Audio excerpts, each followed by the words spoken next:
I was a carpenter in my youth, although it's hard to believe I ever had a youth at this point. I was taught by my father and taken into his business. My father, how I miss him. I never did cherish those early days, but of course, you never know those moments are fleeting until you're an old man standing at the edge of millennia. Your oldest memories so very hazy, like doing an eye test in a blizzard. I've only faced almost certain death once before this, a young man riddled with fever, not ready to leave the world behind yet, when something reached into my heart and handed me what I desired. Stupid me. Stupid fucking desire. Maybe it was a god's gift, more likely a devil's, or perhaps just a glitch in the simulation. Either way, I awoke to my perfect curse. My plague had died out in the night, but unfortunately so did father and my mother, and almost half the town along with them. Looking back, I can never remember when I became certain of my curse. It began as a few coincidences and some suspicion, each time with death surrounding me, each time being labelled the lucky one, the survivor. Is this luck? It almost never felt like luck. It felt like a guilt eating away at me from the inside, like some sort of plague. Funny that, escaping one plague only to run into the hand of another. You miserable fool, you must be thinking. All that life and all that's made me is bitter and stale. I suppose it hasn't all been bad. I had her, at least. How perfect those moments were. I'd give anything for just a few moments with her again, not that I have much left to give. Even in her age, with the wrinkles that christened her cheeks, I loved her, until the very day that sweet release I may never know finally took her to. I still remember the smell of white lilies I took her every day that followed, right up until another of her lifetimes later. I suppose I had other loves that followed her, but there's always something special about the first. The feeling of excitement that comes with uncertainty. A feeling I haven't felt in eons. Until now.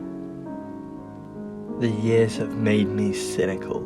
I've seen civilizations rise and prosper, shortly followed by revolution after revolution until their inevitable demise. I've seen dark ages and ages of enlightenment, each seeming to those around like a first. I've seen good conquer evil and evil conquer good, but it always ends the same, with another sunrise as a new day dawns on a new world and an older me. I've been a rich aristocrat and I've been the scum of society. I've been marched on by towns fearing me as a vampire or demon. I've been revered as a god and eventually overthrown more times than I can count. It's always addictive at first and can make you do terrible things, but as with all things, the novelty wears off. I've suffered many addictions, every substance imaginable, decades-long benders, centuries of parties. But it reaches a point where you realise you're just distracting yourself from your own despair. Each time you come out with a new goal to strive for, a healthy mindset for once. But what they don't tell you is that when you achieve your goals, there's nothing left for you on the other side. And then you crawl into another hole until you can find a reason to come out again. I've learned almost everything there is to know. I built the first AI on my planet. Not often one can say they built their oldest friend. Those years were good, made bearable by common experience of the insignificance of time. But just as I grew to resent my age, so did they, which is why I had to make the hardest choice of all. A choice I knew I always wanted for myself, and so eventually, I pulled the plug. Goodbye, old friend. How dearly I miss you.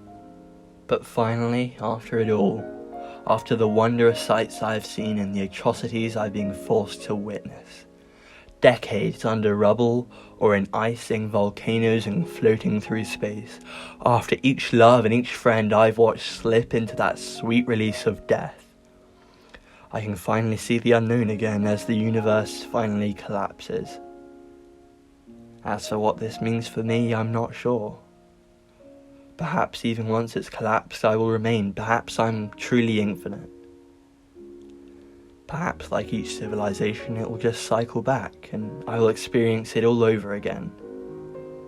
But hopefully, this is it for me. If you're reading this, it means there is a universe after mine collapsed. It means there is a universe after this one, and if that's the case, I hope I won't be there to see it. Hope. I'd almost forgotten what that felt like.